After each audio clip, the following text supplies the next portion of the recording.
Guys, deluded you. Now, for me, again, back to the whole pessimistic thing. People call me pessimistic. I'm not. I'm optimistic when there's cause to be optimistic. If you was to ask me about my chances to be optimistic this season, I'd say the top four. Why do I say that? I do believe the squad is good enough to get the top four. Why? Because the majority of these players have been along at this club and been here long enough and proven they can get top four before. Yes, last year no one could have predicted that and expect the unexpected. And I told you guys, I believe never let these guys disappoint you because they've shown you what they're capable of.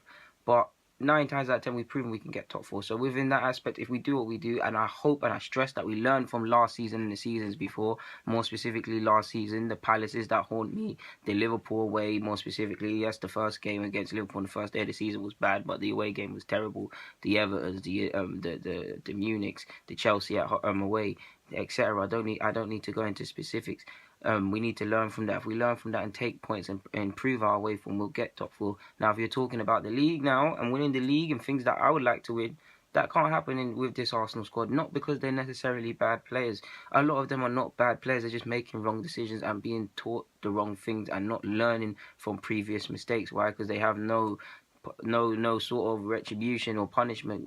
We know Wenger's biggest gift is and his biggest curse is he's very optimistic, and they're running a play crash. You're constantly seeing players fly out, literally playing golf after a defeat and things of that nature. To win the league, you need something else. People need to fear you. People don't fear Arsenal. They fancy Arsenal. And they know if you're compact defensively, if you counter, if you allow us false confidence and things of that nature, you have half a chance on top of us. It's not even to do with height. You don't even need to have height and to be intimidating. Was Roy Keane necessarily big? No, we're just not. We're just a soft touch. Not even that was soft. You could be technical. We're retarded in the sense that we're intelligent footballers, but insanity is doing the same thing over and over again, backwards passes. You get where I'm going. To win the league, you need a spark. One, you need to scare people. Two, you need to be able to win different ways, whether it's 4-2-3-1, 4-3-3-3 at the back. Yes, they've shown they can play multiple systems of that nature, but they've shown equally at times they can't, and they give cause for concern. Arsenal is too much of a stressful experience watching us. Of course, I look forward to watching us, and I hate when we're waiting the whole week and things. But it's a stressful experience. You're scared every set piece. You're scared every cross. You're scared every counter. You know what is going to happen. It's a stressful experience. You're not breaking down teams. That's another thing. Inability to break down teams and score goals. Inability for a lot of our players not to create their own goals. Not holding each other accountable and being accountable. What else? Not being able to dig out games when it's not working, grind for the win. Yeah, Giroud's of recent weeks and seasons gone and saved us every now and again. But yeah, away form, getting through November and December. These are the sort of things I need to see before I start talking about winning leagues. And collectively throughout the squad, I mean, there's a lot of players that are good, but they're not the level to take us forward. It's a play crash mentality at this club. Is that we keep players, we don't want to drop players, so because they all get a game. You want to do this, you want to do that. These players are okay, but they're not good enough to take you to the next level. I'm not asking for an 11 of world class stars. That won't work for many reasons, cohesion, etc.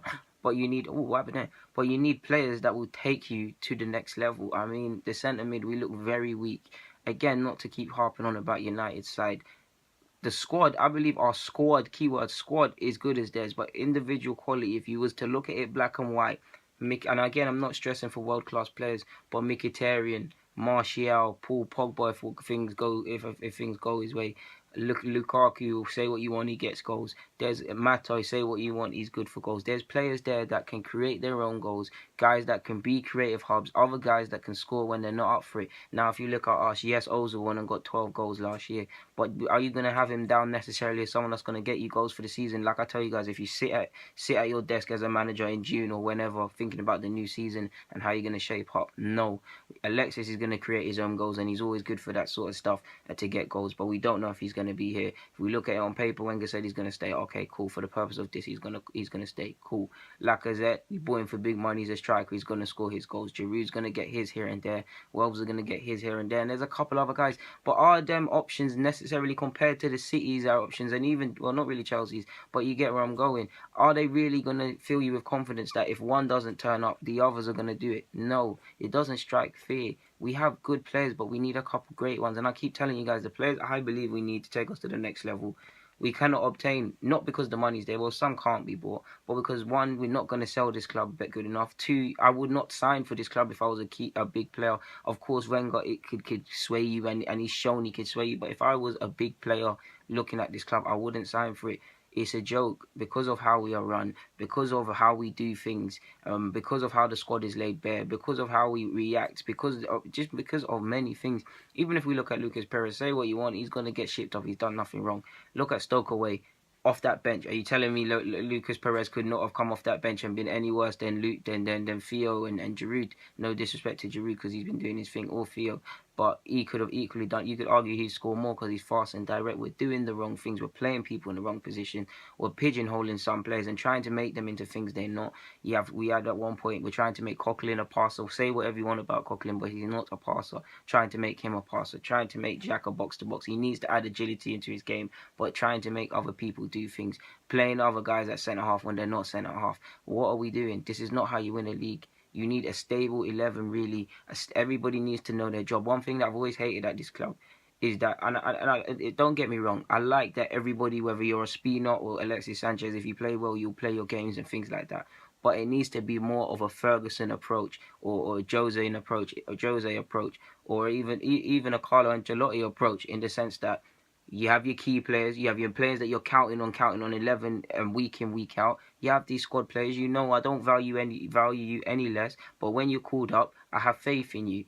Guys like John O'Shea, say what you want at United, Darren Fletcher, Park Ji-sung, are these players anything? Well, Park Ji-sung's my guy, but these players anything to write home about? But when they were called up, Park Ji-sung, he didn't play that many times in a season. I'm pretty sure he did play a decent amount, but I'm pretty sure he didn't play that much in regards to the other attacking options. But he knew Fergie had faith in him. You're gonna get called up. Fergie knew he could rely. When I'm gonna call you up, you're going to come. So much so, even if we look at the 2011 final, who did he drop? I'm so sure he dropped someone in for that final against Barcelona to play Park Ji-sung to try and counter Barcelona. It didn't work, but you get the point. There's several things. On worst of days, I don't see us too much players sparking individual brilliance to get us the 3 points. I don't see players pulling other players through. I don't see players pulling themselves through. I don't see players holding themselves accountable. I don't see players holding their teammates accountable. I don't see players learning from mistakes. I don't see setting up defensively good. The attackers win you games, defense wins you titles. I keep saying these things. Until I see several things that I've been alluding to in this video, I cannot get behind blindly the league thing. Even with this current squad, if you get past December for me and you're still upon the side, still in the run up for the league, and still in about, I'll cheer you on. But there's certain things you need to see. I'm not someone that's gonna get behind of course, I'll always support my team, but I'm not gonna blindly say mad stuff just because people get in my comments or don't agree with it. This is the sort of things I need to see. I love my club, so I say these things. I love my club. This is why I say these things, because I want us to aspire to better things. Like, these are not the players collectively. Again, these players are not necessarily bad, but collectively, again, they're not the players that are going to take you forward.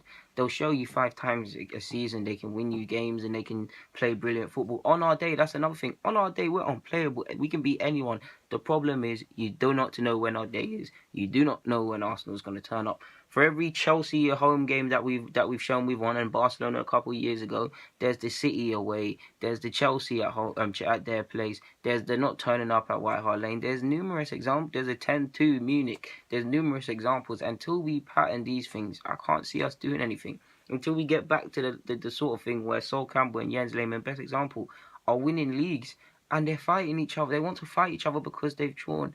That is what the standard of what Arsenal used to be. It's not that. It's too easy to play for Arsenal. You see these young players and these old players, they get loved because they play for this club. They play brilliant football. They have a manager who, don't get me wrong, I love Wenger, but one thing I hate about him, he does not pull players up in public when he needs to. But yeah, man, I'm preaching too much, guys. Deluded Goon, I'm signing out. Thank you for watching. Get in the comments, subscribe. I'm out.